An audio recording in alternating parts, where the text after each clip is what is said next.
नमस्कार। आज हम एक बहुत ही दुखद घटना पर बात करने वाले हैं। ये 22 अप्रैल 2025 को पहलगाम में हुआ हमला था। हमारे पास जो जानकारी है वो पहलगाम हमला भारत का एक दुखद अध्याय नाम के दस्तावेज से है। ये हमला जम्मू और कश्मीर की बैसरन घाटी में हुआ और सीधे तौर पर पर्यटकों को निशाना बनाया गया था इसमें। हाँ, और ये कोई मामूली घटना नहीं थी। इसमें 26 आम नागरिकों की जान चली गई। अगर हम पीछे मुड़ के देखें तो शायद 2008 के मुंबई हमलों के बाद ये नागरिकों पर हुए सबसे घातक हमलों में से एक था। वाकई बहुत ही भयानक। बिल्कुल। तो चलिए थोड़ा और गहराई में जाते हैं कि असल में हुआ क्या था।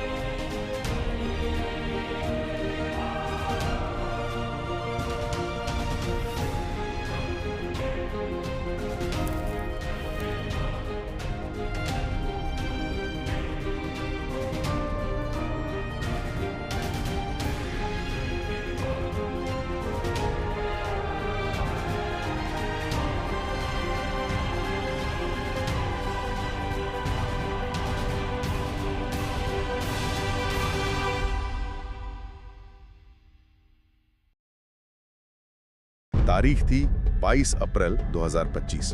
जगह पहलगाम की बैसरन वैली। इसे मिनी स्विट्जरलैंड भी कहते हैं, मतलब एक जानी मानी टूरिस्ट जगह जानबूझकर चुनी गई लगती है। हाँ बिल्कुल। और हमलावर दस्तावेज बताते हैं कि 5 हथियारबंद आतंकवादी थे और उनके हथियार भी कोई साधारण नहीं थे। AK-47 और M4 कार्बाइन जैसी चीजें थी उनके पास। अच्छा, और ये कौन लोग थे? क्या कुछ पता चला इनके बारे में? देखिए, सूत्र तो यही बताते हैं कि इनका संबंध कथित तौर पर लश्कर-ए-तैयबा यानी LT और द रेजिस्टेंस फ्रंट TRF से था। ये कोई नई बात नहीं है। LT तो इस इलाके में काफी समय से सक्रिय रहा है, तो ये किसी संगठित समूह का काम लगता है। और हमले का शिकार कौन हुए? दस्तावेज कहता है कि ज्यादातर तो हिंदू पर्यटक थे जो देश के अलग अलग हिस्सों से आए थे। हाँ, लेकिन सिर्फ वो नहीं, पीड़ितों में एक ईसाई पर्यटक का भी जिक्र है। और एक और दिल दुखाने वाली बात यह है कि एक स्थानीय मुस्लिम घोड़ा संचालक भी इसमें मारा गया। शायद उसने हमलावरों का विरोध करने की कोशिश की होगी।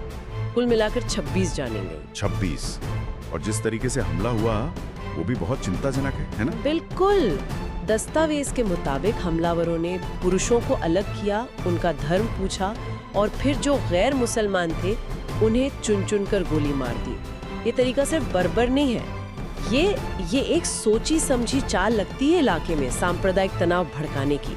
ऐसा पहले भी देखा गया है। जाहिर है इस हमले के फौरन बाद माहौल बहुत बिगड़ गया होगा। हाँ बिल्कुल। भारत ने फौरन और सीधे तौर पर इसका आरोप पाकिस्तान पर लगाया।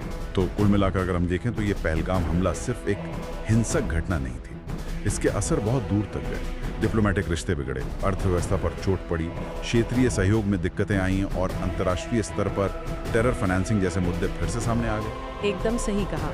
ये घटना हमें सोचने पर मजबूर करती है। सीमा पार आतंकवाद कितना जटिल है, उसके पीछे कौन से नेटवर्क काम करते हैं, पैसा कहाँ से आता है, और सबसे बड़ा सवाल शायद ये है, क्या हमारे मौजूदा अंतर्राष्ट्रीय तंत्र, जो नियम कानून है, जो सहयोग के तरीके हैं, क्या वो वाकई इतने कारगर हैं कि ऐसी त्रासदियों को रोक सकें या उनके पीछे के नेटवर्क को खत्म कर सकें? इस पर हमें गंभीरता से सोचना होगा।